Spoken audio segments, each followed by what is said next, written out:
Hello दोस्तों, एक ही classes में आपका स्वागत है। एनसीईआरटी ज्योग्राफी की सीरीज़ में आज हम क्लास 8th का चैप्टर 2 करेंगे, जिसका पार्ट 1 हमने पहले ही कंप्लीट किया है और पार्ट 2 आज हम उसको स्टार्ट करेंगे।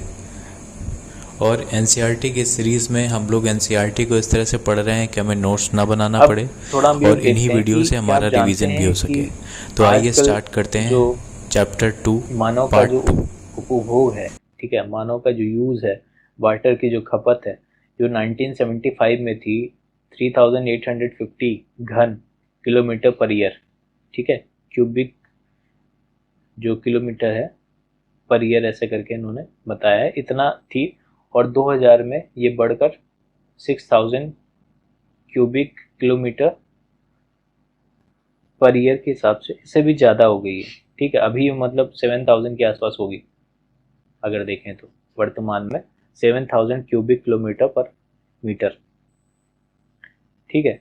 तो बहुत मतलब लगभग 1975 से 2 गुना के आसपास पहुंच चुकी है जो पानी की डिमांड है, ठीक। अब क्या है कि वाटर एक नवीकरणीय है, नवीकरणीय प्राकृतिक संसाधन है, ठीक। जो अर्थ का जो 3/4 तो एरिया है, 3/4 जो एरिया है, मतलब 75% भाग अभी भी पानी से ढका हुआ है, ठीक है। तो इसलिए इसको वाटर प्लैनेट बोला जाता है, ठीक। और हमें ये भी पता है कि 3.7 3.5 अरब वर्ष पहले ही महासागरों से ही जीवन आरंभ हुआ है, ठीक है। आज भी महासागर पृथ्वी की सतह के 2/3 भाग को ढका हुआ है, ठीक। पृथ्वी की सतह के 2/3 भाग, ठीक है, 2/3 एरिया जो है वो महासागर ने ही कवर किया हुआ है, जो विभिन्न पौधों को और जंतुओं को मदद करता है। अब लेकिन महासागर का जो पानी है वो लवड़ी है, मतलब सॉल्टी है, तो मानव उसका उपयोग नहीं कर सकता। मानव के उपयोग के लिए केवल 2.7% ही पानी है। और इसका इस 2.7 का लगभग 70% जो पानी है वो क्या होता है, बर्फ में चादर, बर्फ की जो हिमटोपियाँ हैं या चादर हैं, और जो हिमानियाँ हैं, ग्लेशियर्स हैं, अंटार्कटिका या ग्रीनलैंड या जो पर्वतीय एरिया है वहाँ पर हैं, ठीक है। उनका भी उपयोग कर पाना मानव के लिए संभव नहीं है, ठीक है। तो अपनी स्थिति के कारण मनुष्य, मतलब वहाँ पे मनुष्य के पहुँच के बाहर है, तो केवल 1% ही हम लोग यूज़ कर पाते हैं। और वो 1% हमारा जो अंडरग्राउंड वाटर है, नदियाँ हैं और झील हैं, उनके जो पृष्ठीय जल होता है, जो नदियों का, झील का जो हम लोग देखते हैं उनमें, और हमारे वायुमंडल की जो जलवाष्प है उसके रूप में ही रहता है जो 1% वाटर है, ठीक है। अब एक और यहाँ पे जानने वाली चीज़ है कि एक जो ड्रिपिंग वाटर है, जो ड्रिपिंग टैप जो है, ठीक है, टपकता जो नल होता है वो एक वर्ष में करीब करीब 1200 लीटर जो है जल को वेस्ट करता है, ठीक है। इसलिए हमको वाटर को बचाना चाहिए, सेव करना चाहिए, ठीक। अब जो है कि अलवणीय जल जो है, जो फ्रेश वाटर है, इसीलिए हमारे लिए बहुत ज़्यादा मूल्यवान हो जाता है, क्योंकि केवल लगभग 1% के आसपास ही वाटर है जिसको हम लोग यूज़ कर पाते हैं, ठीक है। और पृथ्वी में जल को न बढ़ाया जा सकता है और ना ही घटाया जा सकता है, ये हम लोग को पता है, ठीक है। तो इस वजह से ये बहुत ही इम्पोर्टेंट हो जाता है। और क्योंकि आपको ये पता होगा कि वाष्पीकरण, वर्षण और वाह वाह इसको रन बोलते हैं, वाह प्रवाह होगा, ठीक है। मतलब पेड़ पौधों की पत्तियों से जो वाष्पीकरण होता है, और वाष्पीकरण और महासागरों से और उन सब से जो पेड़ पौधों से होता है उसको बोलते हैं इवेपो ट्रांसपोरेशन, ठीक है।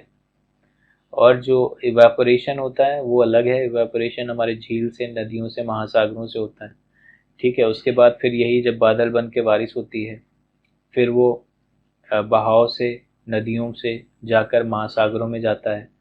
वायु, भूमि और इन सब महासागरों से पुनः घूमते घूमते जब वो चक्र चलता है तो वो निरंतर ऐसे गतिशील होता होता वापस अपनी पुरानी पोजीशन पे आ जाता है, तो इसको बोलते हैं जल चक्र, मतलब वाटर साइकिल जिसको बोलेंगे। वाटर हमेशा गतिशील रहता है, ठीक है। कभी महासागरों में हुआ तो महासागर से फिर वाष्पित होकर बादलों में गया, बादलों से फिर वो उसकी बार वर्षा हुई, वर्षा होकर फिर वो नदियों के माध्यम से फिर से महासागर में पहुंच जाता है, ठीक है। तो मनुष्य जल की जो बड़ी मात्रा में उपयोग, न केवल पानी, मनुष्य क्या करता है, जल का जो उपयोग है केवल पानी पीने में ही नहीं, धुलाई में भी करता है, ठीक है। और क्या होता है कि वाटर, जो वाटर एग्रीकल्चर होता है, एक्वाकल्चर जिसको बोलते हैं, ठीक है। इंडस्ट्री में भी यूज़ होता है पानी का बहुत ज़्यादा, जैसे कि हमारा पेपर इंडस्ट्रीज़ हो गई, टेक्सटाइल इंडस्ट्रीज़ हो गई, बांधों में यूज़ करते हैं, जिससे हमारा जल विद्युत उत्पादन के लिए हम लोग पानी का बहुत यूज़ करते हैं, ठीक। तो जल स्रोत के सूखने और जल प्रदूषण के कारण जो फ्रेश वाटर में जो कमी हो रही है, उसका जो मुख्य कारण है वो बढ़ती जनसंख्या है, ठीक है। और भोजन और नकदी फसल, ठीक है, जो हम लोग नकदी फसल या भोजन के उत्पादन के लिए जो फसल हम उपजा रहे हैं, उसमें पानी की बहुत ज़्यादा मांग है। सिंचाई में बहुत सारा पानी हम लोग यूज़ करते हैं, ठीक है। और नगरीकरण, जो बढ़ता नगरीकरण है, उसमें भी पानी का बहुत ज़्यादा यूज़ हो रहा है, तो हमें उसकी पानी को संरक्षित करना चाहिए, ठीक है। आपको ये भी जानकर आश्चर्य होगा कि सौराष्ट्र में एक 1.25 लाख जनसंख्या वाला एक अमरेली शहर है, ठीक है, जो पास के अपने जो तहसील हैं, तालुका हैं, वहाँ से पानी खरीदने के लिए पूर्णतः निर्भर है। यहाँ पे जो लोग हैं वो पानी बाहर से खरीद रहे हैं, ठीक है। तो जल की उपलब्धता की समस्याएं जो हैं उनको देखते हैं। तो विश्व में कई ऐसे देश हैं जहाँ पे जल की कमी है, ठीक है, जिसको बोलते हैं स्कार्सिटी ऑफ वाटर, ठीक है। तो उनकी स्थिति ऐसी है कि वहाँ पर पानी की समस्या है, जैसे अफ्रीका हो गया, पश्चिमी एशिया है, दक्षिणी एशिया है, ठीक है, वेस्टर्न यूएसए है, और जो नॉर्थ वेस्ट मैक्सिको है, दक्षिण अमेरिका का कुछ भाग है, और पूरा का पूरा ऑस्ट्रेलिया, ठीक है, जो फ्रेश वाटर की कमी से जूझ रहा है, ठीक है। तो वहाँ की जलवायु ऐसी है कि वहाँ पर अक्सर सूखा पड़ जाता है और जलाभाव की समस्याएं वहाँ पर बनी रहती हैं, ठीक है। वहाँ पर मौसमी और वार्षिक जो बारिश होती है उसका, उसमें इतनी मतलब वैरायटी है कि कभी बहुत ज़्यादा बारिश हो गई, कभी हुई नहीं, तो उसकी वजह से भी समस्याएं पैदा होती हैं जल की। और अति उपयोग, मतलब बहुत ज़्यादा उपयोग जब हो रहा है या उसको जो प्रदूषण किया जा रहा है जल के स्रोतों का, उसके कारण भी अभाव होता है, ठीक। अब यहाँ पे यह दृश्य दिखाया गया है कि यमुना कितना ज़्यादा प्रदूषित है। वहाँ पर इंडस्ट्रीज़ का भी जो जो जा रहा है, एफ्लुएंट जा रहा है इंडस्ट्री का, वो भी वहाँ जा रहा है, कचरे का भी वहाँ पर प्रदूषित हो रही है। तो इसके लिए बताया गया कि संरक्षण हमारा वैसे कैसे किया जाए जल संसाधनों के लिए, ठीक है। तो आजकल की जो सबसे बड़ी अगर समस्याएं देखी जाए तो जल की समस्या है, क्योंकि पानी पिए बिना मनुष्य रह नहीं सकता। और ऐसा भी कहा जा रहा है कि अगर वर्ल्ड वॉर 3 हो रहा है तो जल की वजह से हो सकता है, ठीक है। तो ये जल जो है वो एक ड्विंडलिंग रिसोर्सेज है, मतलब वो क्षीण होता रिसोर्स है जो कभी भी ख़त्म हो सकता है अगर हमने उसको सही तरीके से संरक्षित नहीं किया, ठीक है। तो उसको एक नवीकरणीय संसाधन है, लेकिन फिर भी हमें उसको मेंटेन करना ज़रूरी है, क्योंकि वो अति उपयोग, ज़रूरत से ज़्यादा उपयोग और प्रदूषण की वजह से इसको अनुपयुक्त बना देता है, क्योंकि अगर प्रदूषित हो जाएगा तो हमारे किसी काम का नहीं रह जाएगा, ठीक है।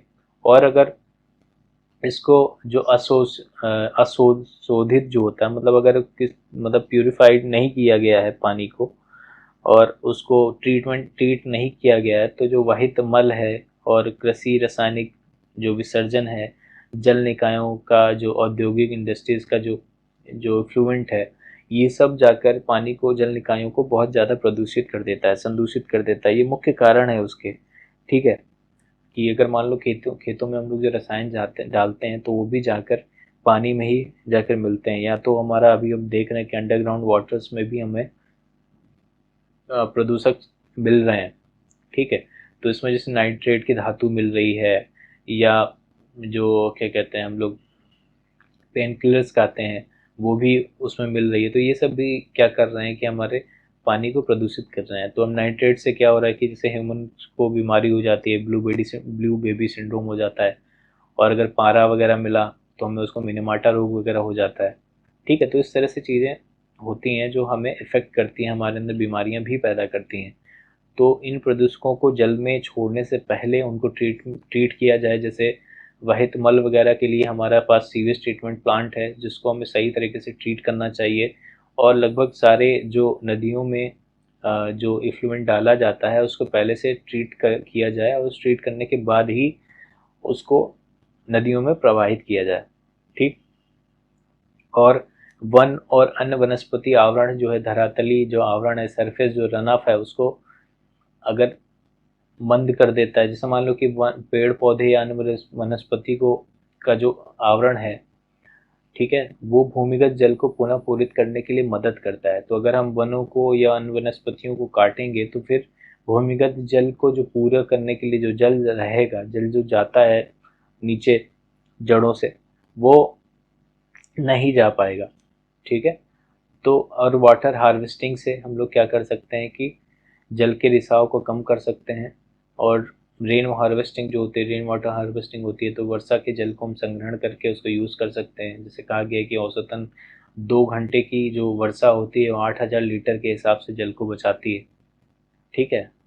और जो नहर है, नहरों को नीचे से पक्का किया जाना ज़रूरी है, क्योंकि जितना पानी हम प्रवाह कर रहे हैं उसमें से आधा ज़्यादा रिस्क चला जाएगा।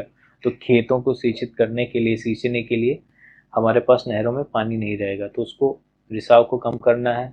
और दूसरा, वाष्पीकरण को भी हमें कम करना है। इन दोनों की वजह से हमारे जल की क्षति होती है। ठीक है। तो इसके लिए और भी तरीके हैं कि कम पानी से हम कैसे अपना एग्रीकल्चर को सुधार सकते हैं। तो स्प्रिंकलर सिस्टम से सिंचाई करने की बात कही गई।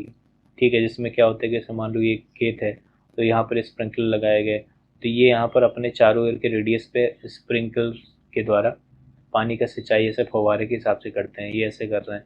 तो इस तरह से क्या होता है, 2-4 स्प्रिंकलर्स काफ़ी एरिया कवर करके उसको मतलब एक समान पानी की तरह उसको सिंचाई करते हैं। मतलब इसमें पानी की जो सिंचाई की मात्रा होती है वो लगभग एक समान होती है। ठीक है। वाष्पीकरण की दर को, जहाँ पर वाष्पीकरण की दर अधिक है, जो शुष्क एरियाज है, वहाँ पर क्या करना है कि ड्रिप सिंचाई या टपकन विधि, ठीक है, ड्रिप सिंचाई करते हैं। अब ड्रिप सिंचाई में क्या होता है, जैसे मान लो कि एक पेड़ है, तो इस पेड़ की जो जड़ है ना, जड़ के ही पास उसमें सिंचाई की जा रही है। ठीक है। यहीं पर ड्रॉप किया जा रहा है, तो क्या हो रहा है कि वो केवल उसकी जड़ में ही जा रहा है, बाकी कहीं वेस्ट नहीं हो रहा। ठीक है। तो उससे क्या हो रहा है कि पानी जो बाहर रहेगा वो बहुत ज़्यादा, उसको क्या कहते हैं, इवेपोरेशन होगा। दूसरा, यहाँ पर जो घास फूस है उसको पैदा करने के लिए पानी ज़रूरी है। ठीक है। तो अगर वहाँ पानी ही नहीं मिलेगा तो यहाँ घास पैदा नहीं होगी, हमें काटने की मेहनत नहीं करनी पड़ेगी। दूसरा, यही पानी हमारा कम पानी में हमारा सिंचाई हो जाएगा। ठीक है। तो ये विधियाँ जो हैं वो बहुत ज़्यादा उपयोगी हैं। ठीक है। क्योंकि कृषि में बहुत ज़्यादा जल हमारा यूज़ होता है, तो उसको हमें मेंटेन करना ज़रूरी है। ठीक है। तो इस तरह से जल को संरक्षित करने के हम लोगों ने उपाय देखे। अब प्राकृतिक वनस्पति और वन्य जीव को थोड़ा देख लेते हैं। जैसे कि हमें पता है कि जूट जूट से हमारे हैंडबैग भी बनते हैं, और जो राशन होता है उसको बनाने, उसको कैरी करने के लिए, उसको ट्रांसपोर्ट करने के लिए बोरियां भी उससे बनती हैं। और भारत के जो ईस्टर्न एरिया है, जो पूर्वी क्षेत्र है और नॉर्थ ईस्टर्न एरिया है, वहाँ पे क्या है, वेट रीजन पड़ता है। वेट रीजन क्यों है, क्योंकि वहाँ पे बारिश बहुत ज़्यादा होती है। उसकी वजह से क्या होता है कि वहाँ पर बांस जो है प्रचुर मात्रा में पाया जाता है। तो बांस से आपने देखा होगा कि बांस से हैंडीक्राफ्ट के बहुत सारी चीज़ें, टोकरी वगैरह बनती हैं। ठीक। और आपको ये भी पता है कि रेशम जो है, रेशम की कीटों से निकलता है, जिसे शहतूत के पेड़ों में पाला जाता है। ठीक है। इनसे हमारे कपड़े बनते हैं और बहुत सारे महत्वपूर्ण जो उत्पाद हैं उससे बनते हैं। पौधे इसके अलावा हमें बहुत सारी चीज़ें मिल देते हैं, जैसे कि हमें ऑक्सीजन देते हैं, हमें फल फ्रूट देते हैं, और लैक्टस देते हैं, औषधियाँ देते हैं। ठीक है। तो अभी ये जैसे हम लोगों ने पहले भी डिस्कस किया था कि प्राकृतिक वनस्पति और वन्य जीव केवल जैवमंडल में ही मिलते हैं। और जैवमंडल क्या होता है, जैवमंडल क्या है कि स्थल मंडल, जल मंडल और वायुमंडल के जो बीच का जो कॉमन एरिया होता है, जिसमें तीनों के हिस्से होते हैं, तीनों का गुण उसमें होंगे या तीनों का उसमें प्रभाव शामिल होगा।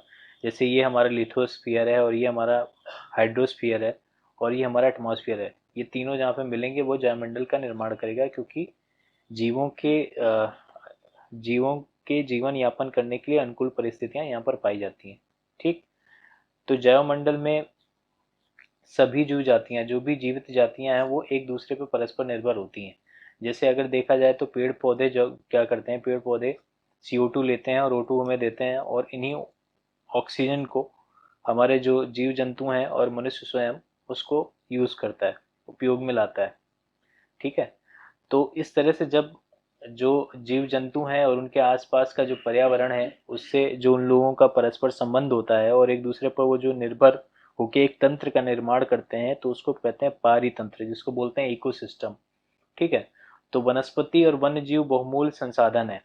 ठीक है, क्योंकि अभी जैसे हमने देखा कि पौधों से हमें इमारती लकड़ी मिलती है। इमारती लकड़ी का मतलब इन लकड़ियों से हम घर भी बनाते हैं। ठीक है, सोफे वगैरह में इन लकड़ियों का यूज़ होता है। और प्राणियों को आश्रय देते हैं, जैसे कि पक्षियों के लिए घोंसले बनाने के लिए, और ऑक्सीजन देते हैं। फसलों को उगाने के लिए जो आवश्यक मृदा होती है, ऊपरी जो मृदा का आवरण होता है, उसको एक बैरियर देते हैं। जैसे शेल्टर बेल्ट्स, अभी हमने पढ़ा था कि शेल्टर बेल्ट्स प्रोवाइड करते हैं जिससे कि पवन के द्वारा भूमि का इरोजन ना हो। ठीक है, मृदा का इरोजन ना हो। और भूमिगत जल जो अंडरग्राउंड वाटर होता है उसको स्टोर करने में हेल्प करते हैं।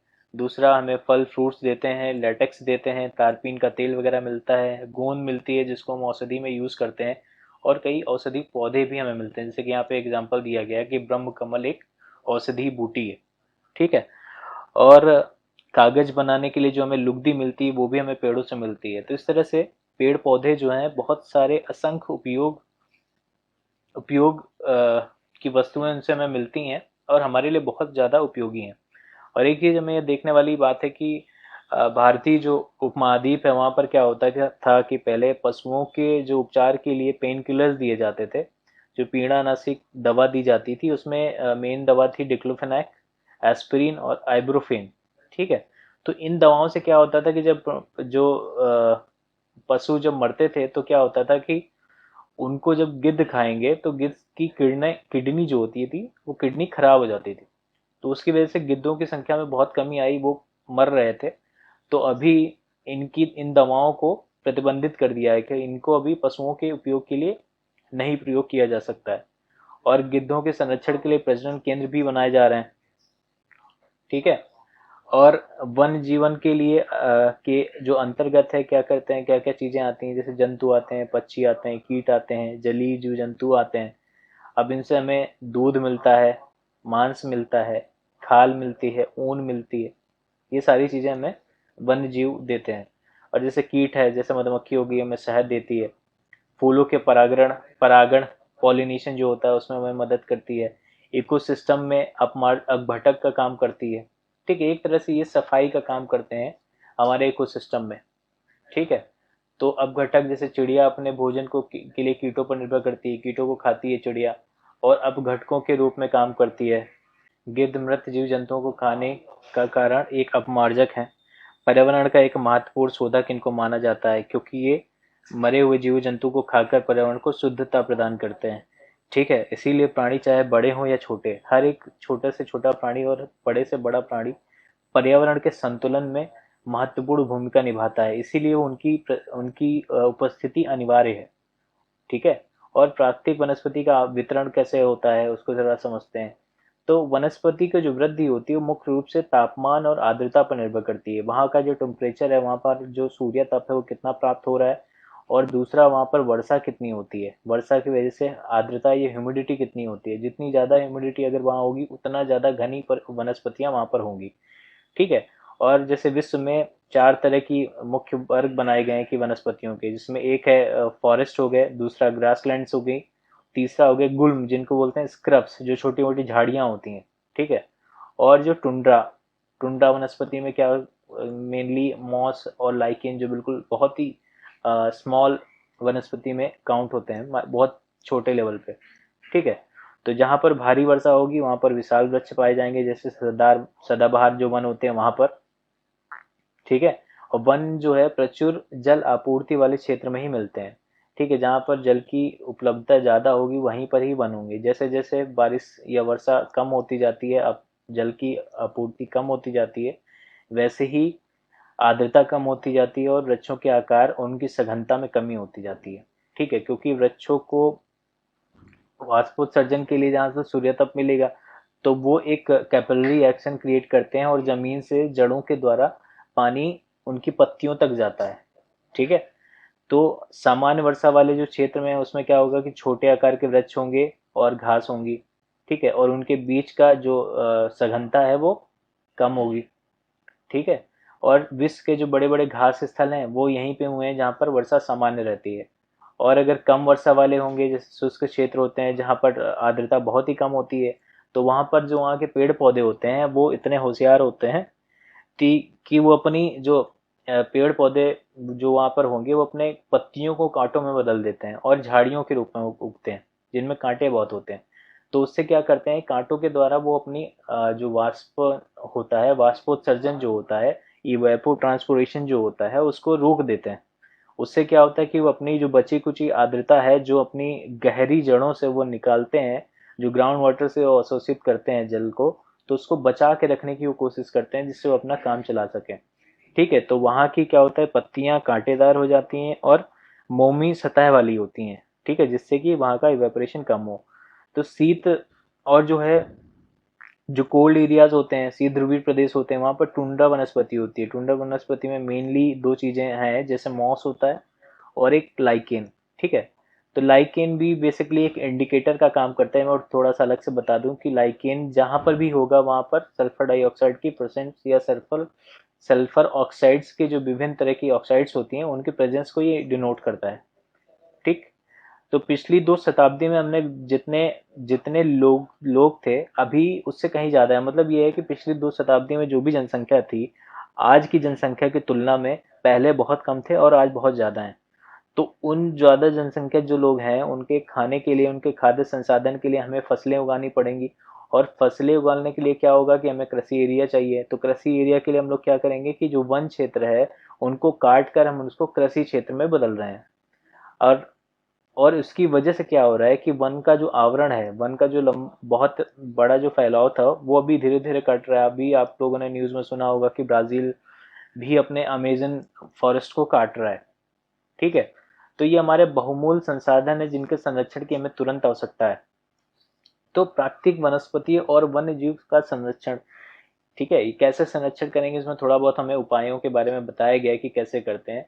तो जैसे हमें पता है कि वन हमारी संपदा है और ये जंतुओं को आश्रय देते हैं। ठीक है, और साथ ही पारितंत्र इकोसिस्टम को मेंटेन रखने की, संतुलन रखने में हमें मदद करते हैं। तो जलवायु परिवर्तन एक कारण है और दूसरा हमारा मानव का जो हस्तक्षेप है, जो हम एग्रीकल्चर लैंड में चेंज कर रहे हैं वनों को। और उसकी वजह से क्या हो रहा है कि वन में जो रहने वाले जो जीव जंतु हैं और पशु हैं, उनके क्या होता है, जो उनके जो नेचुरल हैबिटेट है, प्राकृतिक आवास है, वो नष्ट होता जा रहा है। तो जब नष्ट होता जा रहा है तो वो क्या करेंगे कि वो बस्तियों की तरफ भागेंगे। अब बस्तियों की तरफ भागेंगे तो क्या होता है कि ह्यूमन और एनिमल कन्फ्लिक्ट होता है, जिसकी वजह से हमें फिर बाद में उनको वर्मिन डिक्लेयर करना पड़ता है। फिर सरकार उनको मारने के आदेश देती है क्योंकि वो फसल को नुकसान पहुंचा रहे हैं और आदमियों को या मनुष्यों को नुकसान पहुंचा रहे हैं। ठीक है, तो ये इस तरह से चीजें क्रिएट होती हैं और धीरे धीरे समस्या का रूप ले लेती हैं। और उससे क्या होता है कि कुछ जीव जो है विलुप्ति के कगार पे हैं क्योंकि उनका प्राकृतिक आवास नष्ट हो रहा है। ठीक है, तो वनोन्मूलन, ठीक है, जो पेड़ पौधों को जो काटा जाना है और मृदा अपरदन है, मिट्टी का जो कटाव हो रहा है और जो निर्माण गतिविधियां होती हैं पेड़ पौधों के मतलब फॉरेस्ट के आसपास, उसकी वजह से क्या होता है, निर्माण गतिविधियों से जो धूल धक्कड़ जो पैदा होती है वो क्या होता है कि पत्तियों के ऊपर आ जाती है। तो जब पत्तियों के ऊपर आ जाएगी और मान लो कि बारिश नहीं हो रही है तो वो क्लीन नहीं होती है। उसकी वजह से क्या होता है कि उनका इवेपोरेशन नहीं होता है और वो जमीन से जो उसका कैपिलरी एक्शन से जो वाटर अवशोषित करते हैं वो प्रक्रिया स्लो पड़ जाती है। तो वो उनके उनको नुकसान करती है, पेड़ पौधों को। ठीक है, उस तरह से अब जैसे दावा नल होता है, दावा नल कहते हैं वन में जो लगने वाली आग होती है, तो ये भी इसमें मानव हस्तक्षेप होता है और कहीं कहीं पे क्या होता है कि नेचुरल भी लगती है, प्राकृतिक कारण भी उसके होते हैं। ठीक है, भूस्खलन जैसे कि लैंडस्लाइड, अभी हम लोगों ने पढ़ा था कि लैंडस्लाइड में क्या होता है कि वो मानव कारक भी होते हैं और प्राकृतिक कारक होते हैं। मानव कारक में क्या है, बेसिकली जो हम लोग सड़क वगैरह बना रहे हैं, पुल बना रहे हैं, वनों को काट रहे हैं, उसकी वजह से मिट्टी ढीली पड़ रही है और बारिश की वजह से मिट्टी भारी होकर नीचे गिर रही है, बृहद उसका संचालन हो रहा है। प्राकृतिक कारक भी जैसे हमारे होते हैं, तो प्राकृतिक कारक में क्या क्या है, ठीक है, भूकंप आ गया, बाढ़ आ गई या ज्वालामुखी एक्टिविटी हो गई तो वहाँ पर लैंडस्लाइड होते हैं। तो ये सब प्रक्रियाएं जो हैं जो इस प्राकृतिक संसाधन को, प्राकृतिक वनस्पति को, वन्यजीव संसाधन को संरक्षण को होने से रोकती है, उनको प्रभावित करती है। तो हमें क्या करना है कि हमें बेसिकली इन चीज़ों के लिए अवेयर होना है और इसको एक मुख्य चिंता के रूप में हमें इसको विचार करना है, ठीक है, ताकि अनाधिकृत जो शिकार किए जाते हैं उनको रोकना है। दूसरा, प्राकृतिक संसाधनों के लुप्त होने के कारण आज हमें ये मुख्य चिंताओं को रूप में इसको लेना चाहिए, ताकि हम क्या करें, इन पे विचार कर सकें, ताकि हम अनाधिकृत जो शिकार हो रहा है उसको रोक सकें, ठीक है, उसके प्रति जागरूकता फैला सकें। और कुछ खास प्रजातियां हैं जो बिल्कुल नष्ट होने की कगार पे आ रही हैं, जिनमें बहुत तेजी से कमी हुई है। और कमी होने का कारण क्या है कि उसके जो पशु की जो खाल है, उसका जो चमड़ा है, नाखून है, दांत हैं, और उनके पंखों के कारण, उनके सींगों के एकत्रीकरण के कारण, और उनकी कुछ ये है कि उनका जो उनका ब्लड है या उनका मीट है, ये औषधि उसमें यूज करते हैं, तो उसकी वजह से उनको नष्ट किया जा रहा है, उनको उपयोग किया जा रहा है और उनकी पोचिंग हो रही है, ठीक है। तो इससे क्या हो रहा है कि गैर कानूनी व्यापार भी उनका बढ़ा हुआ है। और अगर हम ये देखें, एक तो हमारे इंडिया में जो चीता की विलुप्ति हुई है, इसका मेन कारण यही था कि लोग अपने शौक के लिए उनको मार रहे थे, और आज चीता हमें बाहर से लेना पड़ रहा है, ठीक है। शेर है, हाथी है, ब्लैक बक है, मगरमच्छ है, दरियाई घोड़ा है, हिम तेंदुआ है, शुतुरमुर्ग है, मोर है, ये सब मतलब ऐसे जीव जंतु हैं जो अभी इनकी संख्या में कमी आती जा रही है, ठीक है। तो इनका संरक्षण जागरूकता बढ़ाकर भी हमें किया जा सकता है, हम लोगों को जागरूक किया जा सकता है कि ये हमारे इंपॉर्टेंट कीस्टोन स्पीसीज हैं, जिनको हमें मेंटेन, जिनको हमको संरक्षित करना ज़रूरी है। तो इसके लिए कुछ प्रयास किए जाते हैं, जैसे कि नेशनल पार्क्स बनाए जाते हैं, राष्ट्रीय उद्यान बनाए जाते हैं, वाइल्ड लाइफ सेंचुरीज, वन्यजीव अभयारण्य बनाए जाते हैं, बायोस्फीयर रिजर्व बनाए जाते हैं, ठीक है। तो इससे हमारी प्राकृतिक वनस्पति और उसके साथ साथ वन्य जीव जो वहाँ पर रहते हैं उनकी भी सुरक्षा प्रदान करने के लिए बनाए जाते हैं, ठीक है। और जो सक्रिय घाटियाँ हैं, झीलें हैं और आर्द्रभूमि वेटलैंड का जो संरक्षण है, जो रामचंद्र कन्वेंशन आया था, उसमें हमें ये संरक्षण करना है ताकि मूल्यवान जो संसाधन है उनको नष्ट होने से हमें बचाया जा सके, ठीक है। तो यहाँ पर ये दावानल जो है, फॉरेस्ट फायर जो होती है, उसके लिए कुछ न्यूज़पेपर की कटिंग है, जैसे California fires, their hopes rest on, ऐसा करके कुछ है इसमें, ठीक है। तो मतलब वहाँ की फायर के लिए एक मैसेज है कि किड्स विद मैचेस, मतलब बच्चों के द्वारा भी, जैसे माचिस से लोग खेल रहे हैं, ठीक है, उसके द्वारा भी एक बड़ी फायर जन्म ले सकती है, ठीक। अब जो दावानल है उसके लिए कुछ प्राकृतिक कारक भी होते हैं, जैसे तड़े झंझा के कारण प्राकृतिक आग लग सकती है, लोगों की लापरवाही के कारण जो घास फूस जला देते हैं जंगल में, ठीक है, उनके कारण भी आग लग सकती है, स्थानीय लोगों के उद्यमी या शरारती कारणों से उन लोगों ने लगा दिया आग, ठीक है, उसकी वजह से भी आग लग सकती है, और ये बढ़कर एक बड़ी मैसिव फायर का रूप ले सकती है, ठीक है। तो इसकी वजह से हमें इस पर थोड़ा ध्यान रखना चाहिए। उन्हें उपाय उपाय इन्होंने ये बोला है कि बच्चों को इन चीज़ों के प्रति रोकना चाहिए कि कहीं भी वो आग लगाने से बचें, ठीक है। और यदि हाँ, ये है कि यदि प्रजातियों की सापेक्ष संख्या, ठीक है, उनको भंग ना किया जाए। सपोज अगर मान लो कि किसी एक पारितंत्र में कुछ महत्वपूर्ण प्रजातियां हैं जो एक दूसरे को संतुलित करती हैं, तो अगर उनकी संख्या को कम या ज़्यादा कर दिया जाए या किसी का शिकार ज़्यादा कर दिया जाए, तो किसी एक दूसरी प्रजाति की संख्या बढ़ जाएगी। तो उससे क्या होगा कि जो वहाँ पर संतुलन है, जो मेंटेन रहता है, एक दूसरे को जो खाद्य श्रृंखला जिसकी वजह से संतुलित रहती है, पर्यावरण जिसको संतुलन में रहता है, तो अगर एक प्रजाति की संख्या बढ़ जाएगी तो उनका उनका क्या होगा कि उन्हें उनका जो खाद्य है, ठीक है, जो किसी और दूसरे जीव का जो भक्षण करते हैं, उसके लिए वो प्रजाति उपलब्ध नहीं रहेगी। तो अगर उपलब्ध नहीं रहेगी तो वो उनको पोषण कहाँ से मिलेगा, फिर वो भूख से मर जाएंगे, ठीक है। जैसे मान लो कि शेर खत्म हो गया, तो शेर खत्म, किसी पारितंत्र में शेर खत्म हो गया, ठीक है, अगर शेर खत्म हो गया तो वहाँ के हिरणों की संख्या, जो उसका शिकार होता है शेर का, उसकी संख्या बढ़ जाएगी, और हिरणों की संख्या अगर बढ़ जाएगी तो उस एरिया में जो घास उगती है उसको चरने के लिए नंबर ऑफ हिरणों की संख्या बढ़ जाएगी। उसकी वजह से क्या होगा कि घास वहां पर खत्म होने लगी, और जब घास खत्म होने लगेगी तो वो खुद ही उस घास की कमी की वजह से नष्ट हो जाएंगे। तो इस तरह से पर्यावरण के संतुलन के लिए हर एक जीव इम्पोर्टेंट है, ठीक है। तो विश्व के अनेक भागों में मनुष्य ने अपने क्रियाकलाप में अनेक प्रजातियों को प्राकृतिक आवासों में उथल पुथल कर दी है। अनेक पक्षियों और जीव जंतुओं के अंधाधुंध शिकार के कारण या तो वो विलुप्त हो गए हैं या फिर विलुप्त होने की कगार पे हैं, ठीक है। तो प्रादेशिक और सामुदायिक स्तर पर जागरूकता कार्यक्रमों जैसे सामाजिक वानिकी है, वन महोत्सव है, इससे क्या करते हैं, बच्चों को प्रोत्साहित करना चाहिए कि ये हमारे लिए इम्पोर्टेंट है और इन हमें बचा के रखना है। ठीक है। और यहाँ पे एक एग्जांपल दिया गया कि मतलब एक शब्दावली बताई गई कि राष्ट्रीय उद्यान नेशनल पार्क होते क्या है। तो नेशनल पार्क क्या होता है कि वर्तमान और भविष्य की जो पीढ़ी है, ठीक है, उसके लिए एक या एक से अधिक पारितंत्र की पारिस्थितिक एकता, जो कि उसका इकोसिस्टम यूनिटी है, उसको बना के और उसको संजो कर रखना है, ताकि हमारा प्राकृतिक क्षेत्र संरक्षित रह सके फ्यूचर पीढ़ी के लिए भी। ठीक है, भविष्य में आने वाली जनसंख्या के लिए भी। ठीक है। तो बहुत से देश पक्षियों और पशुओं को मारने और उनके व्यापार के लिए विरुद्ध हैं। ठीक है। तो भारत में जैसे शेर हैं, चीते हैं, हिरण है, भारतीय सारंग है, मोर को मारने की अवैध जो गतिविधियां हो रही हैं। ठीक है। तो उसके लिए बहुत सारे देश हैं जो अगेंस्ट है कि इन जीवों को संरक्षित किया जाए। तो इसके लिए एक ट्रीटी आई थी जिसका नाम है साइट्स। ठीक है, convention on international trade on in endangered species of wild life fauna and flora. ठीक है। तो फौना एंड फ्लोरा मतलब इसमें जीव भी हैं और वृक्ष भी हैं, इसकी स्थापना की गई। तो उसने क्या किया कि प्राणियों और पक्षियों अनेक प्रजातियों की एक सूची तैयार की, जिस सूची को बोलते हैं रेड डेटा बुक। तो इस रेड डेटा बुक में क्या हुआ कि इन्होंने एक लिस्ट बनाई कि इसमें ये जीव हैं और ये पौधे हैं जिनको संरक्षित करना है। ठीक है।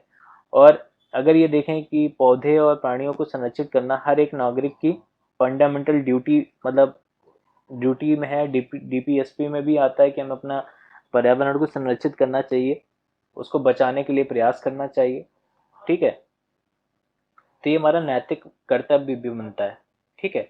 और जैव निश्चय क्या होता है? जैव निश्चय होता है, इसको इंग्लिश में बोलते हैं बायोस्फीयर रिजर्व। तो ये वैश्विक नेटवर्क द्वारा जुड़े हुए जो संरक्षित क्षेत्र हैं उनकी एक श्रृंखला है। ठीक है। तो इसमें क्या करते हैं कि इसको संरक्षण और विकास के बीच में संबंध को दिखाते हैं। तो यहाँ पर क्या होता है कि विकास भी साथ में चल रहा है और उसके साथ साथ हमें पर्यावरण को भी संरक्षित करना होता है। तो नेशनल पार्क के कंपेयर में, जैसे नेशनल पार्क में क्या होता है कि बहुत ज़्यादा रेस्ट्रिक्शंस होते हैं। ठीक है, कि वहाँ पर जो कोर एरिया है वहाँ पर मानव बस्ती नहीं होनी चाहिए। ठीक है, मानव की कोई भी गतिविधियाँ वहाँ नहीं होनी चाहिए। यहाँ पर क्या है कि मानव के साथ ही वो पारितंत्र, मतलब वो भी जो संरक्षित एरिया है वो वहाँ मानव बस्तियाँ भी रह सकती हैं। ठीक है। तो ये बायोस्फीयर रिजर्व मानव विकास के साथ संरक्षण को साथ लेके चलता है। ठीक है। अब यहाँ पर साइट्स के बारे में थोड़ा दिया हुआ है कि साइट्स क्या करता है कि प्राणी और पौधों के नमूनों के अंतर्राष्ट्रीय व्यापार से उनके जीवन को कोई खतरा ना हो, इसके लिए उसको संरक्षित करता है। तो वर्तमान में जो उसका रेड डाटा बुक है उसमें 6610 जो एनिमल्स के स्पीसीज हैं और 34,310, ठीक है, 34,310 ये पौधों की स्पीसीज है जिनको संरक्षित किया जा रहा है साइट्स के द्वारा रेड डेटा बुक से। ठीक है। तो इनके ट्रेड के लिए, इनके जो इलीगल व्यापार हो रहा है उसको रोकने के लिए इनको उसमें शामिल किया गया है। और जैसे पशुओं में कुछ है, जैसे भालू है, डॉल्फिन है, कैक्टस है, प्रवाल है, आर्किड है। ठीक है, इनको उसके अंतर्गत रखा गया है। ठीक है। तो इस तरह से ये चैप्टर समाप्त होता है। तो इतनी डिटेल में मैंने इसको कवर किया है कि इन प्रश्नों के उत्तर आप स्वयं दे सकते हैं, और अगर आपको डाउट हो रहा है तो आप इस वीडियो को दोबारा देखें। ठीक है। और एमसीक्यू थोड़ा सा देख लेते हैं। तो निम्नलिखित में से कौन सा कारक मृदा निर्माण का नहीं है? तो मृदा निर्माण का कारक में आपने देखा कि समय बहुत इंपॉर्टेंट होता है, जैव पदार्थ भी बहुत इंपॉर्टेंट होते हैं। तो मृदा का जो गठन होता है, स्ट्रक्चर है, वो मृदा निर्माण में इतना इंपॉर्टेंट नहीं है। ठीक है। निम्नलिखित में से कौन सी विधि तीव्र ढाल में मृदा अपरदन को रोकने के लिए सर्वाधिक उपयुक्त है? ठीक है। तो रक्षक मेखला कहाँ बनाई जाएगी? या तटीय क्षेत्र होगा या मरुस्थलीय एरिया होगा जहाँ पर पवन से मृदा को डैमेज होना होगा। दूसरा मल्चिंग होता है। तो मल्चिंग में हम लोग क्या करते थे? मल्चिंग में जो हमारा जो अनावृत मृदा है उसको ऊपर हम पेड़ों के जो जैव पदार्थ से उसको ढक देते थे ताकि उसकी आर्द्रता बनी रहे। तो ये तो तीव्र ढाल के लिए है नहीं, ये भी तीव्र ढाल के लिए नहीं है। तो बच्चे क्या, वेदिका फार्मिंग, जो टेरेस फार्मिंग होती है, उसको हम लोग तीव्र ढाल में मृदा अपरदन के लिए यूज करते हैं। ठीक है। तो निम्नलिखित में से कौन सा प्रकृति के संरक्षण के लिए अनुकूल नहीं है? अब इसमें क्या होता है कि बल्ब को बंद कर देना चाहिए जब आवश्यकता ना हो। तो आपने पता है कि आप लोगों को विद्युत बनने के लिए कि या तो कोयला है जरूरी है, या फिर हमारा जल विद्युत से बन रही हो, तो दोनों हमें बचाना चाहिए, दोनों हमें संरक्षित करना चाहिए। तो ये तो आवश्यक है, ठीक है, ये अनुकूल है। दूसरा है नल को उपयोग को बंद कर दें जब उसका उपयोग नहीं, नल को उपयोग के बाद तुरंत उसे बंद कर देना चाहिए। ठीक, तो नल को पानी है उसको संरक्षित करना है, जल को संरक्षित करना है, ये भी प्रकृति के संरक्षण के अनुकूल है। खरीदारी के बाद जो पॉली बैग मिलता है उसको नष्ट कर देना चाहिए। अब क्या है कि पॉली बैग जब हम नष्ट कर देंगे तो उससे कुछ गैसेस निकलती हैं जो हमारे ग्रीन हाउस गैस भी हैं, और और कुछ जो है पॉइजनस गैसेस भी निकलती हैं। तो ये प्रकृति के संरक्षण के अनुकूल नहीं है, इसको नष्ट नहीं करते हैं, इसको रिसाइकिल करते हैं, ठीक है, ताकि इसको पुनः उपयोग किया जा सके। ठीक, अब ये मैच द फॉलोइंग में देखते हैं। तो भूमि उपयोग क्या होता है कि भूमि का उत्पादनकारी जो उपयोग है उसको कृषि करेंगे उस पे, या वन लगाएंगे या खनन करेंगे, ठीक है। ह्यूमस क्या होगा, ह्यूमस क्या होता है, मृदा की ऊपरी परत होती है जहाँ पर निक्षेपित जैव पदार्थ पाए जाते हैं। चट्टानी बांध क्या है, चट्टानी बांध क्या है कि मृदा अपरदन को रोकने के लिए जो हम लोग चट्टानों के बांध छोटे छोटे लगाते हैं ताकि मृदा का बहाव रुक सके। जैव मंडल क्या है, स्थल मंडल और जल मंडल और वायुमंडल के बीच का जो सकरा क्षेत्र होता है उसको बोलते हैं जैव मंडल।